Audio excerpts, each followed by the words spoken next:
Good morning student. तो theory मैंने बताई थी आपको ब्रह्मांड विस्तार के बारे में, तो उसमें हमें आधुनिक जो थ्योरी है बिग बैंग थ्योरी, उसके बारे में आज अध्ययन करेंगे। तो देखते हैं बिग बैंग थ्योरी। इसके प्रतिपादक आपको बताए थे मैंने, जिसे थ्योरी बताई है, मैं आपको ये पहले से लिख के रखा है। मैंने क्यों लिख के रखा है? अपने समय की बचत के लिए हमने ये पहले से इस ब्लैक बोर्ड पे लिखा हुआ है। तो ये जॉर्ज लेवेंथर का ये प्रतिपादक है इस बिग बैंग थ्योरी के, इन्होंने थ्योरी बताई थी। थ्योरी समझते हैं अपने। सबसे पहले हम देखते हैं ब्रह्मांड था वो एक बिंदु के रूप में संग्रहित था। इस बिंदु का क्रांतिक ताप यानी घनत्व, जो घनत्व होता है, क्रांतिक ताप वो अधिकतम था, जितना हो सकता है। क्रांतिक ताप किसे कहेंगे? जितना अधिकतम इसको दबाया जा सकता है, जितना इसका घनत्व होगा अधिकतम, वो बिंदु का क्रांतिक ताप था। अज्ञात कारणों से इस बिंदु के अंदर विस्फोट हुआ, और विस्फोट 13.7 अरब वर्ष पहले यह विस्फोट हुआ था। इस विस्फोट होने के पश्चात ब्रह्मांड में विस्तार हुआ। विस्तार में इलेक्ट्रॉन, प्रोटॉन, न्यूट्रॉन जैसे तत्व आए। इन इलेक्ट्रॉन, प्रोटॉन, न्यूट्रॉन जो तत्व है वो आपस में मिलकर के परमाणु का निर्माण करते हैं। परमाणु अपने आप में द्रव्यमान होता है, परमाणु का अपने आप में, और जिस वस्तु का द्रव्यमान होता है वह गुरुत्व बल, उसके अंदर गुरुत्व बल उत्पन्न हो जाता है। गुरुत्व बल उत्पन्न होने पर इसमें दो शक्तियां, जैसे आप देख सकते हैं, आकर्षण की शक्ति होगी या विकर्षण की शक्ति होगी। आकर्षण शक्ति कौन सी? किसी भी वस्तु को अपनी ओर खींचना। आकर्षण, विकर्षण किसी भी वस्तु को अपने से दूर फेंकना विकर्षण कहलाता है। तो आकर्षण की शक्ति से हमने देखा कि इस ब्रह्मांड में जैसे इलेक्ट्रॉन, प्रोटॉन ये थे, परमाणु रूप में आए। द्रव्यमान था, जिसका द्रव्यमान होता है, गुरुत्व बल होता है, उस बल के द्वारा आकर्षण विकर्षण शक्तियां उत्पन्न हुई। तो वहां इस ब्रह्मांड में उपस्थित हाइड्रोजन जैसे तत्व मौजूद थे। वो हाइड्रोजन जैसे तत्व उनका समस्थानिक उत्पन्न हुए।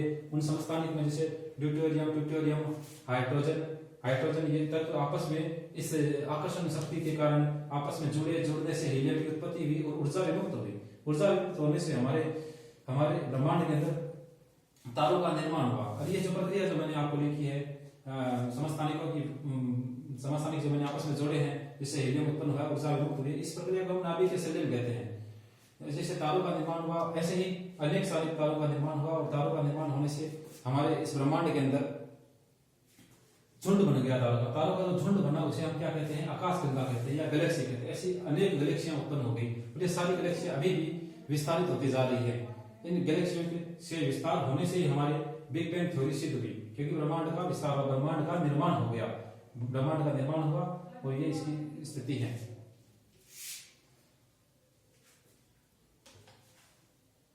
आगे देखिए आप ये आपने लिख दिया है, तो मैं आपको कुछ और बता दूं।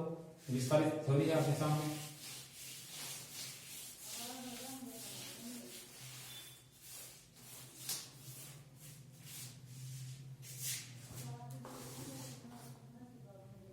इसमें देखिए मैंने आपको बताया, जब ब्रह्मांड का जैसे विस्तार हो रहा है, तो विस्तारित कल्पना किसने दी थी? विस्तारित ब्रह्मांड की परिकल्पना, ब्रह्मांड की एक परिकल्पना विस्तारित ब्रह्मांड की परिकल्पना किसने दी थी? तो विस्तारित ब्रह्मांड की परिकल्पना दी थी एडविन हबल ने, जो आज भी जारी है। ब्रह्मांड का विस्तार आज भी जारी है। किसने दी थी? एडविन हबल ने। विस्तारित ब्रह्मांड की परिकल्पना एडविन हबल ने दी थी। तो इससे हमारे ब्रह्मांड का निर्माण हुआ था, और इसी प्रक्रिया के अंत में आप देख सकते हैं, जो प्रक्रिया चल रही थी, उस प्रक्रिया के अंत के अंदर हमारे सौरमंडल का निर्माण हुआ था। ब्रह्मांड की इस प्रक्रिया में अंत में सौरमंडल का निर्माण हुआ, जिसमें हमारा पृथ्वी ग्रह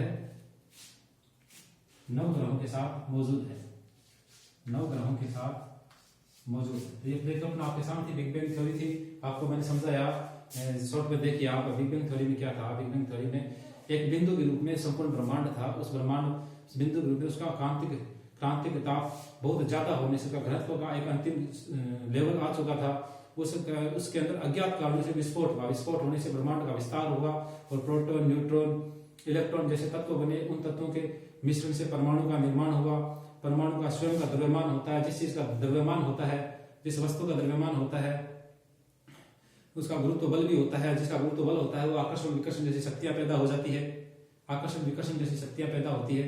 उन विषय विकर्षण शक्तियों से हमारे ब्रह्मांड में मौजूद हाइड्रोजन जैसे समस्थानिक थे, उनका आपस में जुड़ना, ऊर्जा का विमुक्त होना, नाभिक के संलयन जैसी क्रियाएं होकर तारों का निर्माण हुआ। और तारे निर्मित होने से अनेक तारे निर्मित हुए और एक झुंड के रूप में हुए। झुंड के रूप में होने से आकाशगंगाओं का निर्माण हुआ। आकाशगंगा अपनी गैलेक्सी का नाम है। वैसे गैलेक्सियां, बहुत सारी गैलेक्सियां उत्पन्न हुई और ब्रह्मांड का निर्माण हुआ। उसी गैलेक्सी में आकाशगंगा के अंदर हमारा सौर मंडल स्थित है। उस सौर मंडल में 9 ग्रह हैं, जिसमें हमारा पृथ्वी ग्रह भी मौजूद है। तो ये बिग बैंग थ्योरी आपके सामने मैंने समझा दी है।